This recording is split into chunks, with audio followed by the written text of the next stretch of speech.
We made those customers feel like they were the only customers we had, and they were the first ones to sign up. I think you have two options. You either talk about, if you don't do this thing, you're going to get cancer and die. Or it can be here to walk your granddaughter down the aisle. Why not deliver that message? So today I have Kathleen Mitchell. She's a seasoned healthcare and life sci marketing expert. Omnichannel is ubiquitous. It's everywhere. Ads running on Spotify, TV commercials, or Weather Network, local news. We'll be talking about blending both inbound and outbound ABM marketing campaigns to drive success and market penetration. ABM is a team of people selling to a team of people. Is it for everybody? No. Is it labor intensive? Yes. Will it produce results? 100%. Welcome to Life Sci Continuum. Let's go. Thanks for hopping on today. It's good to see you again, as always. Thank you for having me. So before we get into things, we're going to cover a lot of ground today. Tell me about being a gold medalist. There's a story there, right? You know, it was accidental. This is the funniest part about the whole story, is that it was never an intentional path. I grew up athletic, and like all of us, got older and not athletic, and decided that I wanted to get athletic again. And so I started going back to the gym and started doing Olympic weightlifting. And for those of you who don't know, it's 3 lifts, essentially. It's clean, jerk, and snatch. So clean and jerk is 2 moves, and then the snatch. And I just happened to have a knack for it. And I quit my job and decided that I wanted to just train full time and see where it would take me. And, I won Canadian Nationals, and then ended up in the Pan Am Games and walked away as a gold medalist holding a Canadian record. And, so it was like, it took 3 years off my career just to train. It was fun. That's awesome. That's awesome. I've never done anything even remotely close to that. So super, super impressed. So today we're going to talk a little bit about a product launch. You and I chatted a bit about launching a virtual pharmacy app in the Canadian market. And I'd like to understand how that went, get an overview of the approach you took and maybe some of the obstacles along the way, and some insight into some of the decisions you made and why you took the strategy that you took. So do me a favor, just give me a quick overview, kind of from the ground up.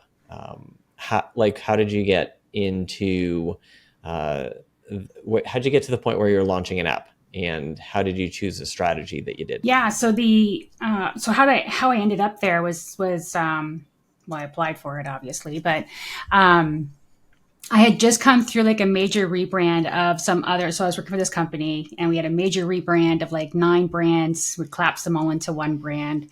It was like a 2-year endeavor to do all of that, do all the change management, get people ready to, be employees of this new company that they had acquired them. And once they were set and ready, they really didn't need so much me. And so I was looking for other opportunities within the same company, and I came along this app, and I happen to love technology. So I was already in the health space, which was great, but health and technology together, peanut butter and jam. So I applied, and I got this really great role, and I loved it because of its complexity. So it wasn't a single audience that we were going after. Unlike the other side of the company where I was doing the rebrand, it had one audience really. It was consumer. This one offered consumer. It was B2B and B2B to E. And then our own employee base as well. So it was super complex. So the approach that I started with, not your typical kind of startup company. So we did, and I wanted to take it and treat it as such because the brand it's really well known. It's worth billions of dollars. You got to be careful. So we did market research, and we did some media research to make sure that, the messages that we were going to be sending out to this complex audience was going to resonate. So we did tons of media testing, tons of A/B ad testing before we rolled out. And the plan that we had going forward, we said, okay, we're going to do consumers first and see how it goes. And then we're going to stretch it to the B2B audience. And then we're going to stretch it to their employees. And then we're going to go to our employees. And it was a great strategy, and it really paid off. We saw amazing results within the first 3 months. I love that. And when we spoke, you mentioned that this was truly an omni-channel strategy that you put together. Yeah, this is And I think that lots of people throw out that word a lot, omnichannel, and I think what they really mean is a multi-channel marketing approach.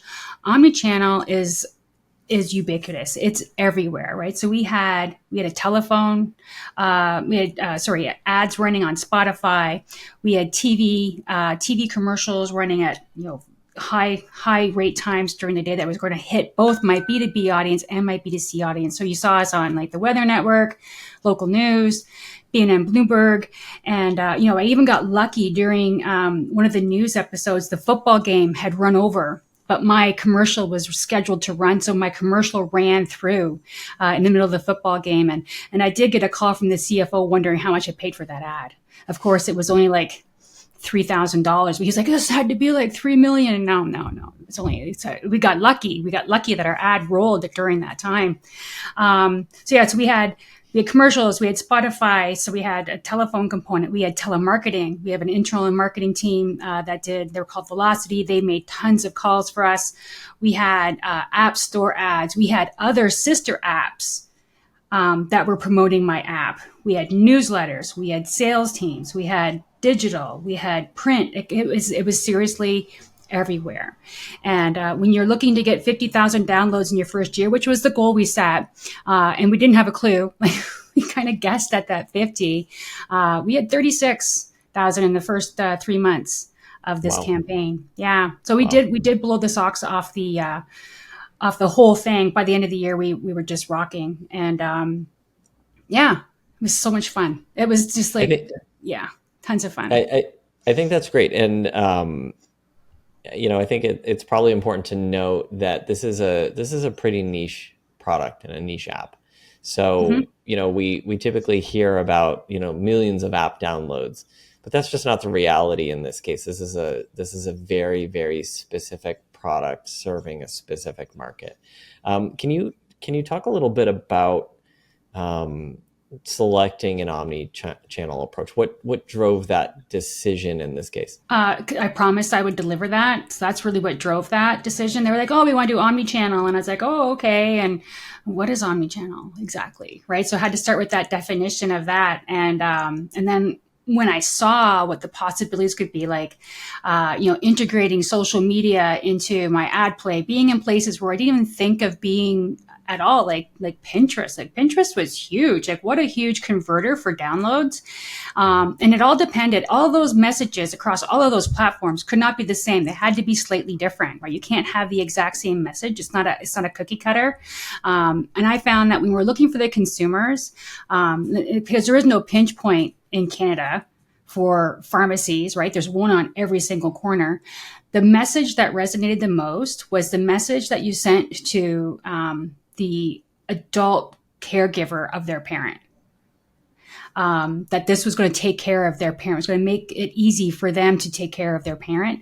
That message just resonated just across Canada. Our commercial was even about that, right? So it was like a working mom, working dad with kids, and they had a dad that lived in the basement, and just like the whole the care component. So every message was super inspiring. And for the employer, the message was different, and you were on different channels for the employer because you'd be on LinkedIn. So the message is slightly different. If you were doing roles inside of YouTube, digital channels, same thing. Like if you were on a B2B, it was going to be a message about how we're going to save your employees time. They'll be at their desks more because they're not standing in the drugstore line, kind of thing. Yeah, I like that. If I can jump in, I like that a lot because we see a lot of times in life science marketing, a lot of the positioning and the frameworks around problem solution.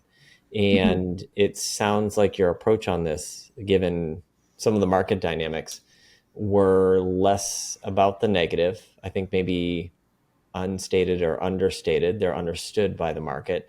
But maybe the approach you took was more aspirational. Yep. Yeah.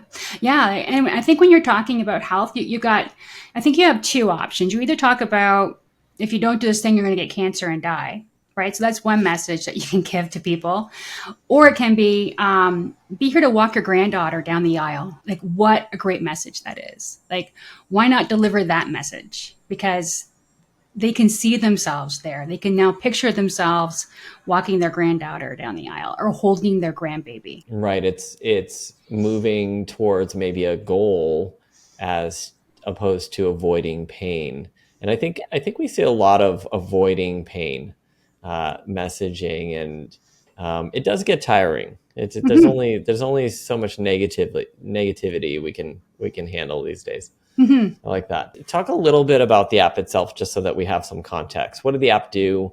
What was the benefit to individuals, patients or consumers versus the B2B play? That one I'm a little fuzzy on. That one. Okay. So when messaging to consumers, so if you're a consumer who is on a medication management drug, so like a maintenance medication. So say you have, I don't know, asthma and you get a puffer every month. So instead of you going down to the pharmacy every month to pick up your puffer, the app would give you 3 months worth of puffers and then be there again in time to get you the next set of puffers, right? So it was great for maintenance medication. And one of the positionings that we did do early on, recognizing that the laws inside Canada are quite stringent between pharmacies, right? No pharmacy can be better than another pharmacy; they're all the same.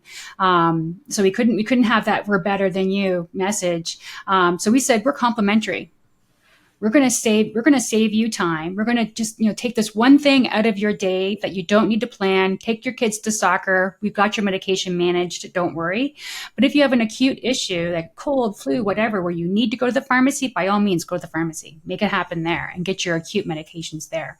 So that was kind of the messaging that we took, and I believe that really resonated. So when it came to the B2B side of the virtual pharmacy app, the real selling feature was to the employer that they were going to save money on where they purchase their medications, right? So they would change their plan to where they're going to buy their medication, and maybe it didn't have to be the whole thing. It could be just maybe the specialty medications. The specialty medications are like massively expensive. Like if you think about a person with rheumatoid arthritis, and I didn't know this until I was in this pharmacy.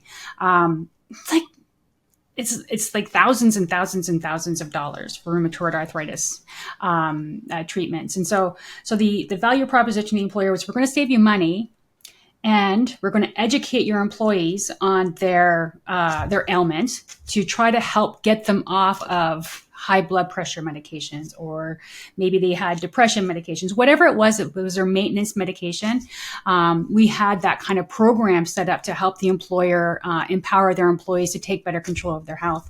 And then, of course, the messaging, we would do the onboarding. And I think this is key too. Like if you're doing an app with in a B2B space, and you're working with an employer or something like that, where you're selling through the employer to an end user, like the employee, you want to be in control of that onboarding experience. You don't want to leave it to the employer to do it. It's not their specialty, right? It's your specialty. Your app is your specialty. You know the experience that you built this app to have for its end user. You'll work side and side with the HR, the IT department to make it happen. But the onboarding piece is super critical, and you can really muck it up real quick if you don't have control, or you're not partnered, with that employer. So that's a big key. And when we did the onboarding with the employees, it wasn't just digital. Like, yes, we had journeys, yes, we had app training, but we also, and I think it's something you don't see a lot of today, we did posters. Like we did lunchroom posters, we did drops in their mailboxes, we did all encompassing. Like it was the employer logo and the virtual app logo together, shaking hands, and it made the employees feel like, yeah, my employer loves this and they're saving me time, and I don't need to go and do these crazy things on weekends. I get my own time back because my medication is just coming to my door. Love it. So inspiring. I like that story a lot. I think you make an interesting point where sometimes, in industry where we have partners or we have distributors, we may assume that they have more capabilities or more tools or more competence than they actually have. And we sort of offload to them and say, do your thing, where in reality we need to extend and treat them as a customer themselves, Yep. and empower or enable them to be as successful, because our success depends on it. So I like that a lot. Yeah, and I actually have metrics, right? So we did. It's not that we not. It's not that we intentionally A/B tested it. It just sort of happened organically. So some employers were like, no, I want to do it myself," and so we built an onboarding deck. We built a guide, templates, everything that we were using. We templated for them. They can model the experience. It wasn't the same. The results were not the same. You would see downloads faster of the app with us managing it. You would also see first order happen a lot sooner, right? So that first order is the first one you want to get in. And then you want to show the employees how to manage their family's medication, how to add their moms and dads to the app if they're on maintenance medications and maybe in a different city and it's the middle of winter and you don't want them going out to some Shoppers Drug Mart in the middle of night and dark in the winter. So, like it was, you have to have a great plan, right? So it was so complex. You needed to be, and I was the perfect person for it, just might I add, because I can see the paths to where I wanted to go.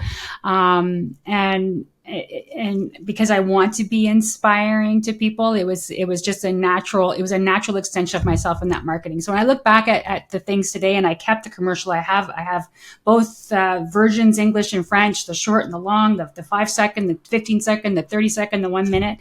I'm still inspired by it. It still brings tears to my eyes. That's incredible. I love that story. Thank you for sharing that. And we know that you're the perfect person to run that campaign.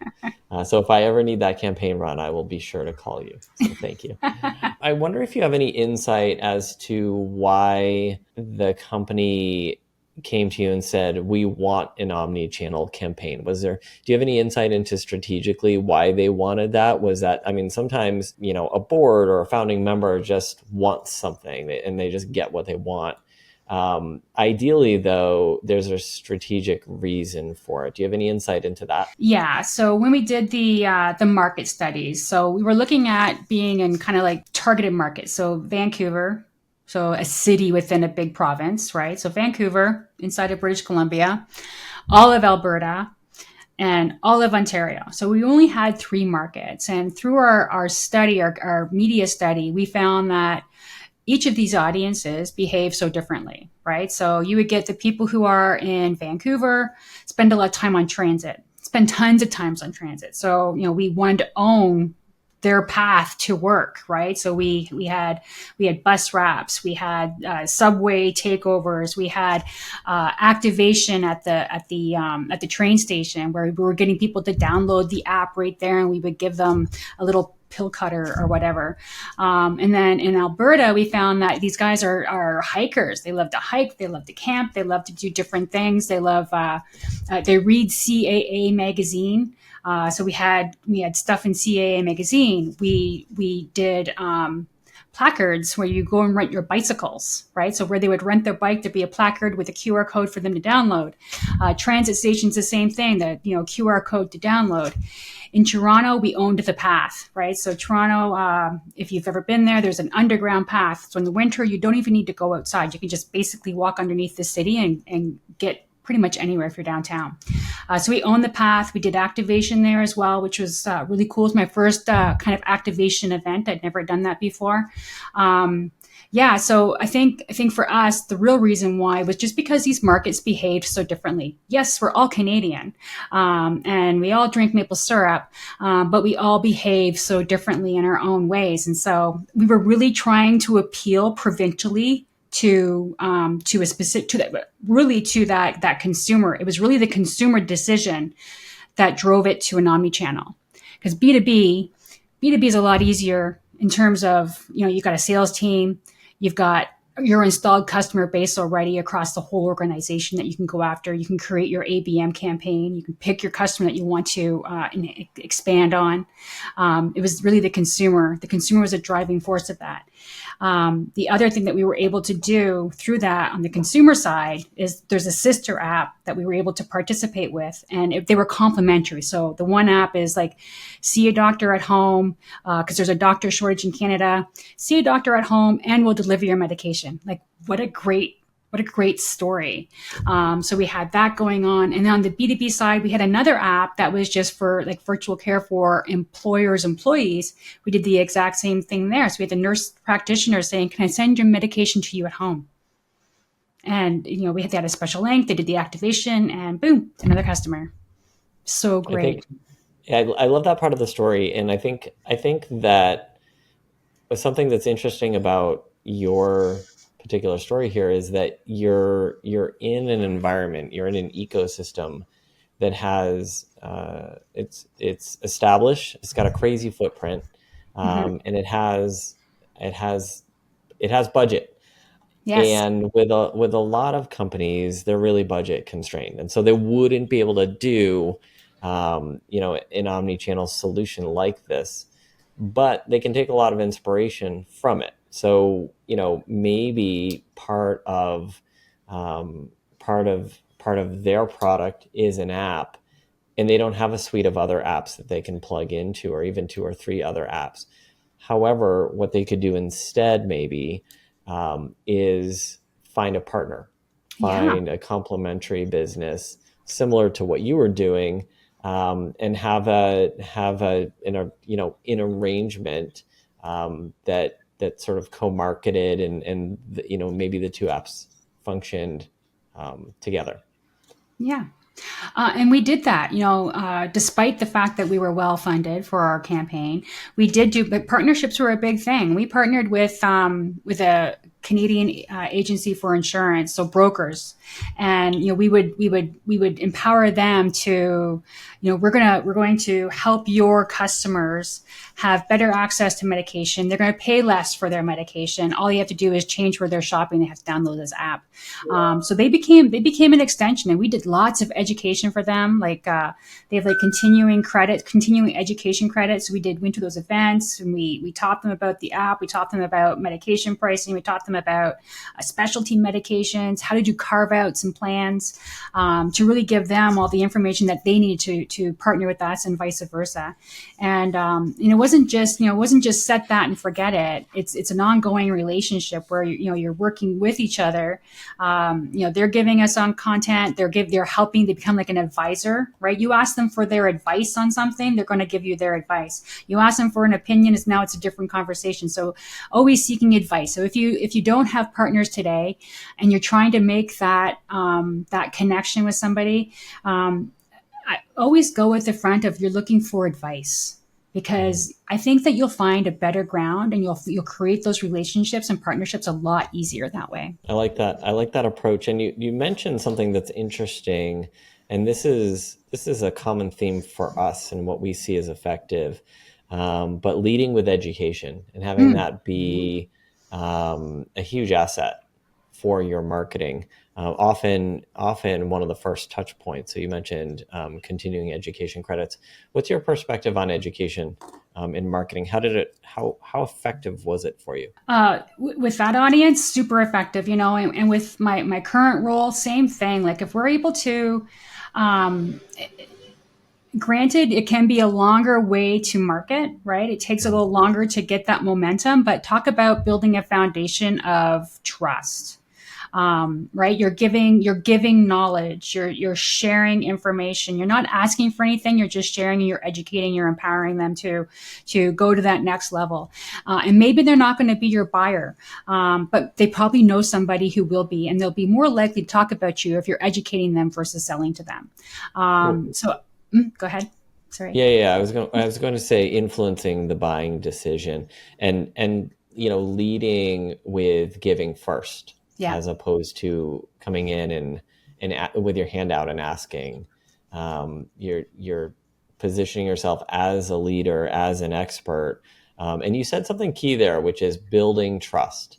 Hmm. And I don't know that people really understand. We give it a lot of talk, if you will, but they don't really understand the value of building trust in an industry, and how impactful that can be, in marketing's effectiveness? Yeah, if you're a marketing first organization, building trust is your number one thing, right? You know your customer, you love your customer, you want them to trust you, and you have to open the doors a bit and give a little bit to get a lot more in the back. Um, when you see some of these companies that do like their product led companies that got the free download, you get their product for 30 days, and they hope you have a good experience, or they hope that you forget that you downloaded it and yet you plugged in your credit card, right? I don't. Those are not customer companies to me. They don't. They don't resonate the word trust at all. I don't feel trustworthy towards those apps that you download and you don't know where your money goes, or you just forget, like I do. I have 100 million apps that I'm paying for and no idea. Um, but in a B2B world and in a B2C world, at B2B, B2B, you have trust is got to be the foundation, has to be the foundation for your relationship. I completely get that, and it can be a little bit exasperating when working with a group that they live and breathe a product, so they Mm-hmm. get it, they know the team, they know what the product was designed to do and what it's capable of. They just can't necessarily always get out of their own heads and understand that to a stranger, they don't know any of those things. They don't know it. They don't necessarily have any affinity towards your product or your brand. And they certainly don't have any reason to trust you yet. And Mm-mm. so much of that, I think, is just assumed, where, well, I built this product. I am a, fill in the blank for the industry. I'm a surgeon, so they should trust me because it's for surgeons by surgeons. I'm also an engineer. I think we tend to perceive, look positively at ourselves and our products a little bit more favorably than a complete stranger would. Mm-hmm. And so we overlook the need to build up trust, and the fact that you don't earn trust in a second, and you certainly don't earn it in a banner ad. You have to build up trust and credibility over time. Yep, absolutely. And I think for a lot of kind of startup companies, so if you use startup companies for an example, like you'll have an engineer who's typically the person who's put that product together, and he's typically the CEO, and he's the CTO, and he's the CIO, and like, he's all the C's. He's also the selling guy. And the problem is until he gets out of his own way and allows his team or grows the team, he's going to be stuck at zero, really. Like, and you've seen it there. You've seen apps come up and just like flop overnight. um so yeah, those people need to get out of their own way. Service companies, product companies, they need teams around them who will help bring out the best in what they have to offer. And sometimes it is the individual, but it's the customer, right? This is something that you built for the customer. You didn't build it for yourself, although you probably did. Yeah, I think what we're doing is we're sort of leading ourselves down a path of having a conversation around customer centricity, and I'd like to save that for another episode, but Mm-hmm. definitely talk about it. I think you touched on briefly, that as part of your omni-channel strategy, you implemented the company's first ABM program. Can you talk about that for a minute? How did that come up? And what did that look like for you? Oh, that was so exciting. So it was their first ABM program. So the company that I worked for had acquired a whole bunch of other companies, right? So if you can imagine this, like, mega size, coast to coast national company buys up all these other companies to form its portfolio of products, and along the way they've purchased all these companies to get these customers as well. They get sales teams, etc. What we were able to do, and it was only through an organizational change. So there was a shift in the organization where the marketing units came out of the business units and became kind of like an overseer of all the products together. And I got to hold the seat of account-based marketing. And so with my product that I had, I was able to work across the organization anyone who was in the organization who had contact with an employer. They were selling some type of either employer benefits, or they were selling virtual care, or they were selling in-person care, whatever it was. I got them and my salesperson, her and I, hand in hand, went to each team, and we were able to build out a targeted list where we could go after. And it wasn't a huge list. It was like 25 companies out of the whole portfolio of thousands and thousands of companies that we could possibly chase down to sell our products and services to. And lo and behold, it was such a great program for them. So no longer was like this big bus of salespeople with all these, individual point solutions spilling out of the sales bus in front of an employer. It was one person going in, and setting the stage for marketing. And in the background, we were preparing content. We were targeting the people digitally. We were on social. We were using tools like 6sense to hunt them down. Of course, they had to take our cookies so that we could follow them. We had personalized letters to them. We had we made those customers feel like they were the only customers we had, and they were the first ones to sign up. I really like that. Sorry, I really like that about ABM campaigns. Is you're really putting the customer at the center of everything. And that, in addition to education, I find that that's one of the most effective things that companies can do. With the ABM campaign, where do you think? I mean, there's so much to cover there. Like that could be a series. What do you think is important for someone starting to get off on the right foot with an ABM campaign? What do you think they have to be doing, or they should really put their time and attention to make sure that their campaign's successful? Definitely the partnership with leadership, right? So leadership's going to come from the top down, because ABM does take a little longer to generate, to get to that endpoint, to get to revenue. It takes longer. Many leaders and executive teams and boards want leads immediately, right? So you need to have a balance. You can't just do ABM, and you shouldn't just do demand generation or awareness. You need to kind of have your foot in all of those areas. And your partnership with your leadership and your sales team will help you focus. Do I focus more on the ABM? Do we focus more on demand? How can we increase both at the same time? Do I have the right resources, right? So that's the other thing is, because ABM is very labor intensive, right? It's a team of people selling to a team of people. So you need to be surrounded by a good team that knows the target audience, knows, everything about that account, knows everything. They're basically that customer in name incognito. So you need to have your team, you need to have leadership buy-in. You can't just do one thing. It's kind of all things. I call it a hybrid. There's a hybrid approach to marketing, ABM, demand, and awareness all working together. That way you've got a full funnel, right? You do those things, you have a full funnel. Of course, the metrics you're tracking will be varied. So you have to have a really good tracking system to make sure you're tracking your leads, but you're also tracking your accounts. Is it for everybody? No. Is it labor intensive? Yes. Will it produce results? 100%. It'll produce results. And if maybe in the second year you can reduce the amount that you're spending on your demand generation and focus more on where the real money is, which is in account-based marketing. I like that a lot. Thank you for sharing that. This has been great, and we'll probably wrap up here. Of everything, what do you think is the big takeaway? Maybe highlight a success point, if you would. From that experience, what my success point would have been, he was getting that commercial on TV, because it was the first time that company had done a commercial on TV for that product line. And I was the one that got to lead it. So that to me just feels good. And that's probably why it still makes me cry today.